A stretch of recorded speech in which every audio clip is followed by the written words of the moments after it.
Assalamualaikum, selamat sore pemirsa. Kabar Merah Putih edisi Kamis 1 Januari 2026 hadir menjumpai Anda. Saya Sita Paprika akan menemani Anda selama 1 jam ke depan. Dan pemirsa, inilah Kabar Merah Putih selengkapnya untuk Anda.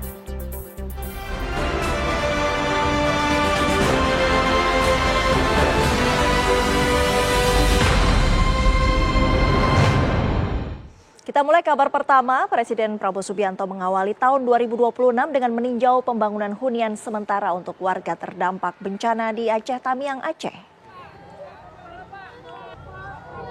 Kepala negara meninjau langsung progres pembangunan Huntara yang disiapkan sebagai solusi jangka menengah bagi warga yang rumahnya mengalami kerusakan akibat banjir bandang dan longsor.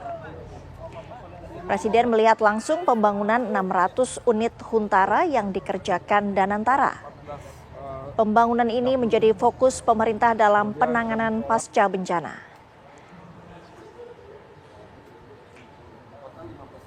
Usai meninjau pembangunan Huntara, Presiden Prabowo langsung menggelar rapat bersama sejumlah menteri dan kepala lembaga untuk mendengar sejumlah progres dan hambatan yang dialami dalam proses pemulihan pasca bencana.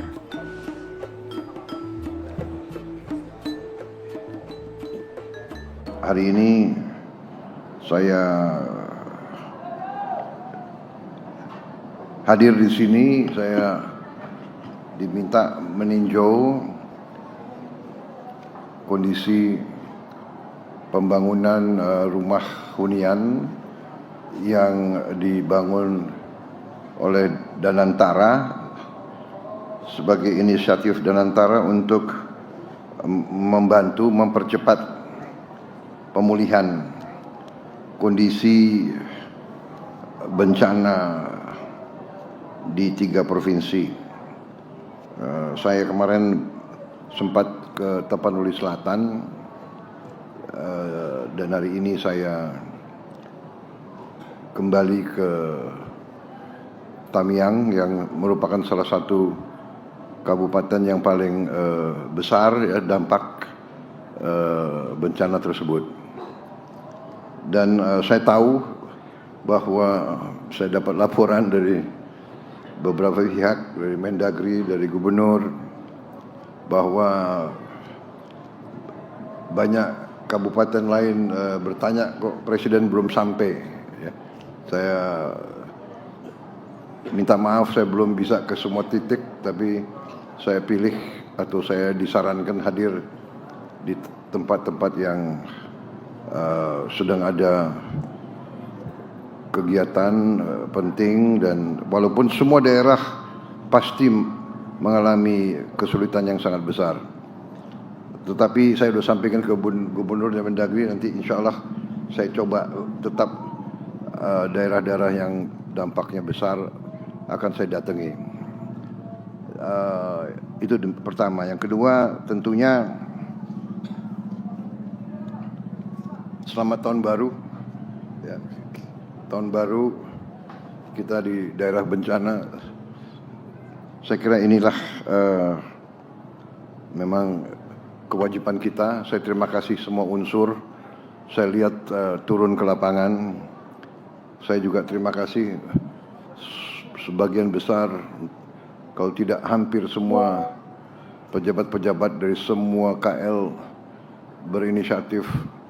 Semuanya turun dan kita berbagi daerah, berbagi titik untuk saling mengecek, memeriksa, mencari masalah.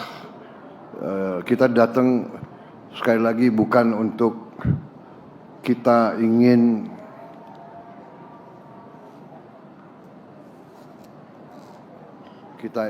katakanlah sekedar untuk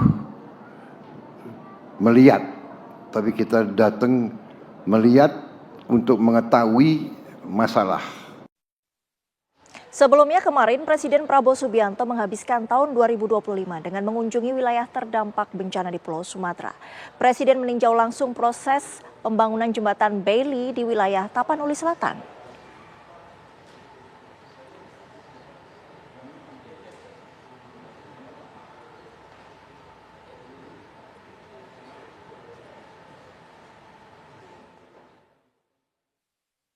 Menutup tahun 2025, Presiden Prabowo Subianto kembali mengunjungi wilayah terdampak bencana di Pulau Sumatera. Ini adalah kali kelima Presiden mengunjungi lokasi bencana yang terjadi pada akhir November lalu. Kunjungan Presiden Prabowo Subianto sekaligus memastikan kebutuhan para warga terdampak terpenuhi. Dari Jakarta, Presiden beserta rombongan mendarat di Bandara Raja Sisingamangaraja 12 di Kabupaten Tapanuli Utara, Sumatera Utara pada pukul 11.20 WIB. Selanjutnya, Presiden langsung melanjutkan perjalanan ke Kabupaten Tapanuli Selatan dengan menggunakan helikopter Karakal TNI AU. Di Tapanuli Selatan, Presiden Prabowo Subianto meninjau langsung progres pembangunan jembatan Bailey yang dibangun bersama oleh aparat dan juga masyarakat setempat. Jembatan ini memiliki peran strategis sebagai penghubung utama antar wilayah yang sebelumnya terputus akibat bencana. Selain meninjau pembangunan infrastruktur, Presiden juga diagendakan mengunjungi posko pengungsian bagi warga terdampak. Di malam harinya, Presiden Prabowo Subianto menghabiskan malam pergantian tahun baru bersama para pengungsi korban banjir bandang di posko Batu Hula, Kecamatan Batang Toru, Kabupaten Tapanuli Selatan, Sumatera Utara. Di hadapan warga yang kehilangan rumah dan juga keluarga yang berduka, Presiden menegaskan negara harus hadir dan tidak boleh meninggalkan rakyat saat bencana datang. Kita menghadapi kesulitan, kita menghadapi musibah, kita menghadapi tantangan, tapi kita harus terus semangat, ikhlas, kita harus terus kuat, tegar jiwa kita, dan yang paling penting tadi kita harus gotong royong, kita harus bersama-sama menghadapi kesulitan. Dan percayalah bahwa pemerintahmu, bahwa pemimpin-pemimpinmu, bahwa presidenmu tidak akan pernah meninggalkan saudara-saudara sekalian. Saudara-saudara sekalian, saudara-saudara harus percaya dan yakin bahwa pemerintahmu dengan segala kekuatan yang ada, kita bertekad untuk membantu mengatasi kesulitan-kesulitan rakyat. Itu tujuan dari pemerintah Republik Indonesia.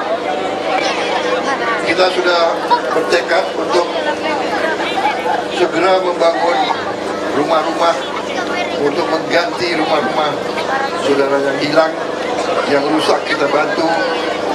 Ya, saya melihat, saya cukup optimis kecepatan kita memulihkan keadaan cukup baik. Prabowo berjanji pemerintah akan membangun kembali permukiman warga yang rusak akibat banjir dan longsor.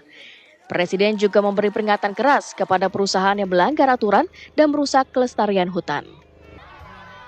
Dari Tapanuli Selatan, Sumatera Utara, tim TV One mengabarkan.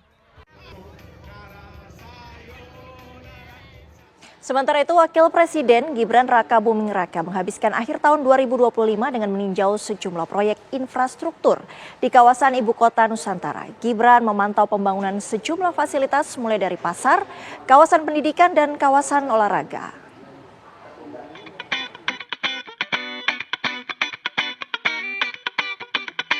Wakil Presiden Gibran Rakabuming Raka meninjau langsung fasilitas pendidikan di kawasan hunian ASN IKN yang meliputi sekolah dasar, sekolah menengah pertama, dan sekolah menengah atas.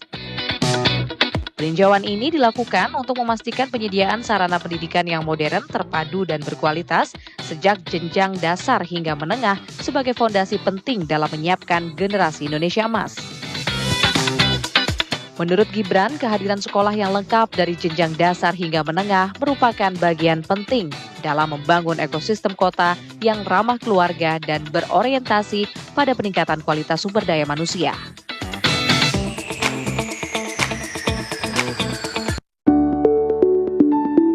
Usai meninjau fasilitas pendidikan di kawasan Ibu Kota Nusantara, Wapres Gibran Rakabuming Raka meninjau pasar di kawasan inti pusat pemerintahan IKN Kalimantan Timur. Keberadaan pasar diharapkan menjadi penggerak aktivitas ekonomi lokal, serta memberikan ruang usaha yang layak bagi pelaku UMKM dan memenuhi kebutuhan harian masyarakat di kawasan inti pusat pemerintahan IKN. Dalam peninjauan tersebut, Wapres melihat langsung penataan zona los basah yang dibagi secara fungsional mulai dari area pembersihan hingga area penjualan. Penataan ini menjadi bagian dari upaya menghadirkan pasar rakyat yang sehat, nyaman, dan aman bagi pedagang maupun pengunjung.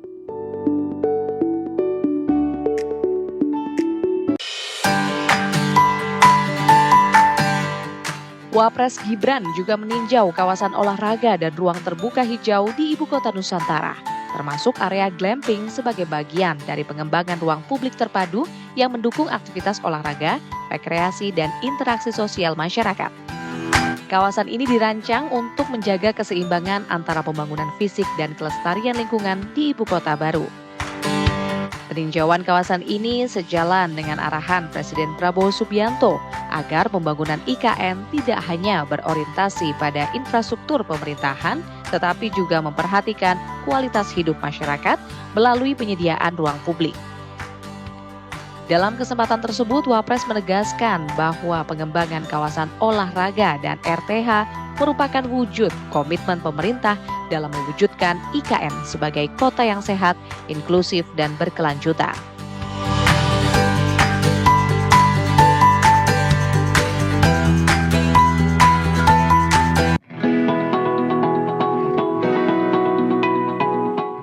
Dalam kunjungannya di penghujung tahun 2025, Wakil Presiden turut meninjau kawasan legislatif Ibu Kota Nusantara sebagai bagian dari pengawalan pembangunan pusat kelembagaan negara di Ibu Kota baru. Gunung Semeru, Pak, ini adalah prinsip dari seluruh amanat-amanat rakyat ditampung dan menjadi... Pembangunan kompleks kawasan legislatif dan yudikatif telah dimulai pada awal Desember 2025 dan ditargetkan rampung pada Desember 2027, guna memastikan fungsi kelembagaan negara dapat berjalan efektif.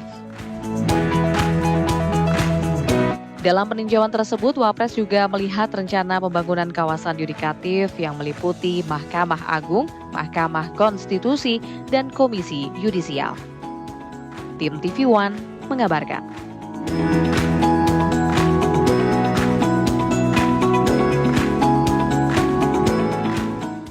Kabar dari penanganan bencana di wilayah Sumatera akan kami hadirkan sesaat lagi.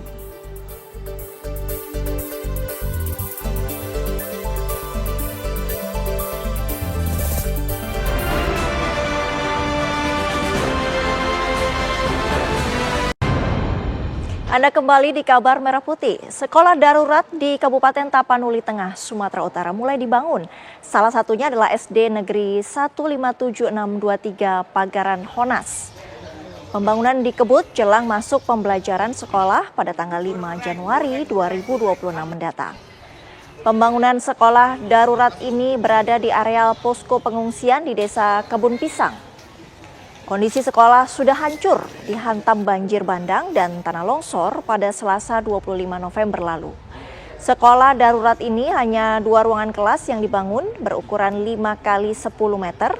Atapnya terbuat daun rumbia agar nanti para siswa tidak kepanasan saat proses belajar darurat.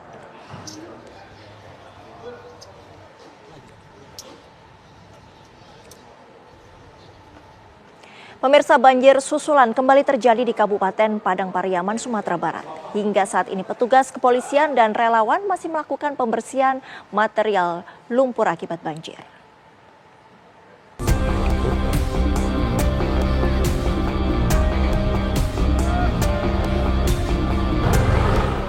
Beberapa wilayah di Padang Pariaman kembali banjir seperti di Korong Tanah Taban, Nagari Pasialaweh, Kecamatan Batang Anai, Padang Pariaman, Sumatera Barat.